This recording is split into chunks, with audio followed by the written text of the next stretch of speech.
Selamat pagi Bapak Ibu dosen, hari ini kelompok 4 akan mempresentasikan hasil dari kerja kelompok kami itu tentang UMKM Jomti.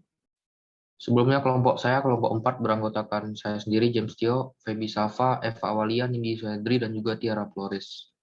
Latar belakang Jomti. Jomti merupakan salah satu UMKM yang berada di Kota Batam, Kepulauan Riau. Jomti berdiri pada tanggal 19 Desember 2016 di Megalegenda.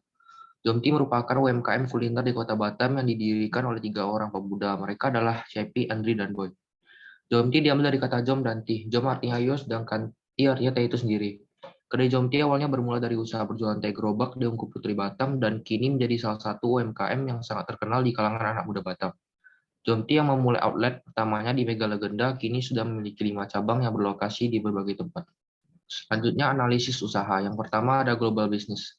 Global business atau biasa disebut sebagai bisnis internasional merupakan proses penjual belian suatu produk atau jasa yang dilakukan oleh orang-orang dari berbagai negara yang memutuskan menjalin kerjasama sebagai mitra.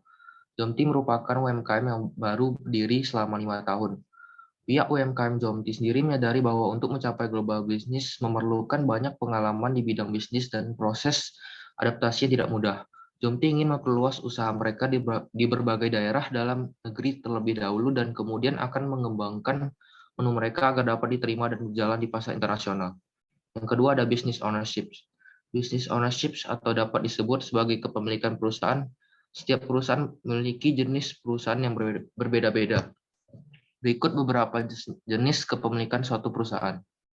Yang pertama ada sole proprietorship atau perusahaan dengan jenis kepemilikan ini merupakan perusahaan yang hanya dipegang oleh satu orang saja. Jenis ini memiliki dampak positif karena pemilik perusahaan akan mendapatkan dan mengelola keuntungan perusahaan tersebut sendiri.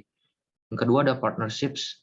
Jenis kepemilikan ini merupakan jenis perusahaan yang memilih menjalin kerjasama dengan pihak lain untuk mengembangkan perusahaannya dan membagi keuntungan bersama.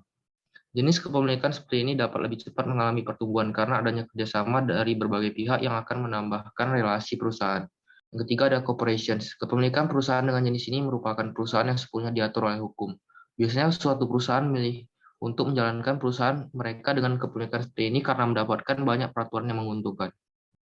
Baik, selanjutnya jenis kepemilikan dari Jomti. Berdasarkan hasil analisa terkait business ownership, diketahui bahwa UMKM Jomti menggunakan jenis kepemilikan partnership atau jenis kepemilikan yang menjalin kerjasama dengan 2 orang atau lebih. Owner dari Jomti sendiri ada 3 orang dan mereka sama-sama menjalin kerjasama untuk mendirikan Jomti dari awal dan jenis kepemilikan ini belum pernah berubah sampai saat ini. Jenis kepemilikan ini terbukti tepat untuk Jomti, dilihat dari perkembangan pesat yang dialami oleh Jomti dan berhasil membuka banyak outlet baru. Ini dapat terjadi karena terjalinnya kerjasama yang baik oleh setiap owner, mereka saling berbagi tugas dan memberikan inovasi-inovasi baru bagi Jomti. Selanjutnya ada Media Tools for Business. Media Tools for Business ini merupakan strategi atau teknik yang digunakan suatu perusahaan untuk meningkatkan penjualan atau profit mereka. Dalam strategi ini, mereka berfokus menggunakan media sebagai wadah mereka. Jomti sebagai UMKM kuliner yang fokus kepada target pasar mereka, yaitu kalangan anak muda, kisaran umur 15 tahun sampai 30 tahun. Dapat dikualifikasikan bahwa konsumen Jomti merupakan orang-orang yang aktif di dalam media sosial. Lalu yang keempat itu ada bisnis etik. Bisnis etik ini merupakan kebijakan dan standar moral yang sesuai mengenai subjek tata kelola perusahaan. Etika bisnis ini penting untuk diterapkan oleh perusahaan guna untuk menghindari terjadinya konflik dalam perusahaan. Lalu yang terakhir itu ada group and social media. Banyak faktor yang mempengaruhi konsumen untuk membeli produk, salah satunya adalah pengaruh grup and social media. Sekarang ini media sosial tidak lagi berperan untuk hiburan saja, tetapi media sosial kini sudah merambat ke dunia bisnis. Jomti yang menetapkan anak muda sebagai segmen pasar mereka tentunya harus terus mengikuti perkembangan yang ada terkhusus dalam media sosial. Jomti selalu aktif membagikan foto-foto terbaru produk mereka dan memanfaatkan media sosial sebagai media promosi mereka, baik media sosial secara online atau offline di setiap outlet mereka. Berikut contoh Instagram dari Jomti dan produk yang ditawarkan oleh Jomti. Baiklah, kita masuk pada pengembangan yang akan dilakukan. Yang pertama, kemasan botol. Awalnya Jomti menggunakan plastik untuk penyajian, namun kita menyarankan untuk menggunakan botol karena plastik merupakan bahan polymerization sintetik yang sangat berbahaya bagi lingkungan sekitar. Melihat keadaan yang masih terus berperang melawan limbah plastik, kemasan botol ini dirancang dengan semenarik mungkin sehingga dapat menarik minat konsumen untuk membeli produk Jomti. Botol ini dapat digunakan berulang-ulang oleh konsumen. Yang kedua yaitu sedotan kertas. Jenis sedotan yang digunakan oleh Jomti sebelumnya merupakan sedotan berbahan plastik, sama halnya dengan kemasan minuman yang berbahan plastik. Oleh karena itu, kita menyarankan untuk menggunakan sedotan kertas agar diharapkan dapat mengurangi limbah plastik dan membawa perubahan bagi semua industri kuliner lainnya yang melihat perubahan pada Jomti ini. Kemudian dampak penerapan strategi. Yang pertama produk. Jomti sudah melakukan perkembangan inovasi baru terhadap produk mereka. Konsumen yang melihat kemasan baru ini pada menu Jomti menjadi tertarik untuk membeli produk minuman Jomti dengan menggunakan kemasan botol, karena botol tersebut menarik dan dapat dipakai ulang oleh konsumen. Yang kedua, price. Perubahan sebuah bisnis untuk menjadi bisnis yang lebih sustainable atau ramah lingkungan memerlukan banyak dana. Dengan adanya perubahan ini, membuat price atau harga produk Jomti semakin mahal. Jomti memberikan botol ini pada kisaran harga Rp30.000 dan harga tersebut sudah termasuk dengan sedotan kertasnya. Yang ketiga, place. Dengan adanya penerapan perubahan yang dilakukan oleh Jomti, membuat para pesaing di sekitar Jomti merasa terganggu dan ingin melakukan perubahan terhadap usaha mereka juga. Dapat dikatakan bahwa Jomti telah berhasil mengajak banyak orang untuk mulai peduli lingkungan karena penempatan Jomti yang sangat strategis. Yang keempat, promotion. Dengan diterapkannya strategi ini, membuat inovasi baru terhadap promosi Jomti. Strategi promosi yang mengatakan bahwa Jomti melakukan perubahan baru terhadap kemasan mereka, membuat konsumen tertarik untuk mencoba karena promosi yang dilakukan Jomti berbeda dari yang sebelumnya. Dengan itu, Jomti mengalami peningkatan keuntungan yang sangat besar. Metode untuk pasar internasional. Melihat perubahan yang diterapkan oleh Jomti saat ini, yang sudah mulai mendekati sustainable business atau pemasaran yang bersifat berkelanjutan, kemungkinan Jomti untuk memasuki pasar internasional yang cukup besar. Dalam memasuki pasar baru internasional, ada banyak metode yang dapat dipilih, yaitu ekspor melalui proyek Turki, memberikan lisensi, memberikan waralaba, membentuk usaha patungan, dan mendirikan anak perusahaan. Pemanfaatan media tools. Yang pertama ada research tools. Dengan melakukan research tools, Jomti dapat menentukan tim riset mereka yang berfungsi sebagai wadah yang menampung informasi-informasi terbaru di dalam persaingan pasar, perubahan perilaku konsumen, dan lainnya. Yang kedua, advertising tools. Merupakan tools yang dilakukan dengan cara menerapkan iklan terkait produk atau jasa. Jomti dapat memilih menggunakan dengan jenis online advertising. Melakukan iklan secara online dapat terbilang murah dibandingkan dengan iklan dengan jenis lainnya. Melalui iklan online, Jomti dapat menentukan target pasar sesuai keinginan mereka, seperti menentukan usia, gender, lokasi, dan lainnya.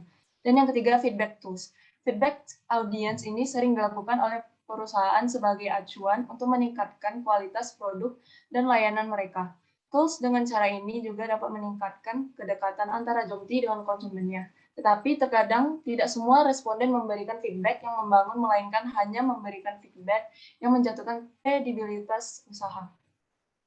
Lanjut, kita masuk ke program CSR. Jadi program CSR atau Corporate Social Responsibility ini merupakan suatu tindakan yang dilakukan oleh perusahaan sebagai rasa tanggung jawab terhadap masyarakat yang bersifat berkelanjutan.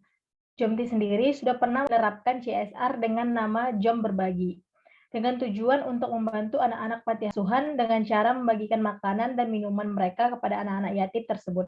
Metode ini merupakan metode CSR yang dilakukan oleh perusahaan untuk membantu masyarakat dengan cara memberikan bantuan ataupun fasilitas yang manfaatnya dapat dirasakan oleh masyarakat. Dana untuk program ini dapat dikumpulkan dengan cara melakukan promosi di media sosial atau menyisihkan sekitar 10% pendapatan penjualan setiap minggunya. Berikut ini adalah data demografi responden, yaitu berdasarkan analisis grup and social media yang dibagikan kepada responden 30 responden Jomti. Baik, kita masuk ke kesimpulan. Berdasarkan hasil analisis usaha yang dilakukan terhadap UMKM Jomti, maka dapat diketahui bahwa Jomti sudah sangat baik dalam menjalankan usaha mereka. Jomti sudah menentukan bisnis ownership yang tepat bagi UMKM mereka, yaitu jenis kepemilikan partnership. Jomti juga sudah memanfaatkan media tools yang baik sebagai wadah mereka untuk meningkatkan pemasaran produk mereka. Jomti sebagai UMKM juga sudah memiliki planning jangka panjang untuk memasuki pasar internasional atau disebut global business. Di samping itu semua, Jomti juga masih memiliki kekurangan di antaranya tidak adanya dibentuk etika bisnis secara spesifik. Sejauh ini etika bisnis yang dikembangkan oleh UMKM Jomti hanya kesadaran untuk bertindak sopan dan juga hormat, di mana sifat sopan dan hormat ini merupakan etika dasar yang dimiliki oleh setiap orang. Sebagai UMKM, Jomti sudah memiliki kesadaran akan pentingnya penerapan sustainable pada bisnis mereka. Jomti juga selalu ingin melakukan perubahan yang membangun terhadap usaha mereka. Nah, dengan dijalankannya perubahan terhadap kemasan minuman dan juga sedotan mereka ini, Jomti sudah dapat dikatakan sudah mulai memasuki sustainable business. Dengan dijalankannya semua saran dan masukan yang telah kami berikan kepada UMKM Jomti, maka Jomti akan semakin baik dalam menjalankan usaha mereka. Baik dalam pemanfaatan media tools yang benar, metode yang harus dilakukan untuk memasuki pasar internasional, dan juga dijalankannya program CSR yang telah disarankan. Kita masuk kepada bagian saran. Kami menyarankan kepada pihak Jomti untuk meningkatkan lagi strategi promosi dan pemasaran Jomti melalui media sosial. Hal ini dapat dilakukan dengan cara membuat target pasar yang spesifik dan menggunakan media sosial lainnya untuk promosi, seperti Facebook, TikTok, dan media sosial yang sedang digunakan banyak oleh masyarakat. Dan yang kedua, membangun komunitas. Setelah Jomti dapat membangun interaksi aktif kepada para konsumen dengan berbagai strategi promosi mereka, maka tujuan selanjutnya adalah mengikat seluruh konsumen Jomti lewat komunitas. Komunitas ini sebenarnya tidak membawa 100% nama brand, tapi dengan terbentuknya komunitas ini, maka akan semakin banyak orang yang mengenal produk Jomti melalui orang-orang yang ada di dalam komunitas tersebut. Baiklah, sekian presentasi dari kami. Jika ada kesalahan kata dan kesalahan informasi, kami mohon maaf. Dan akhir kata kami ucapkan terima kasih.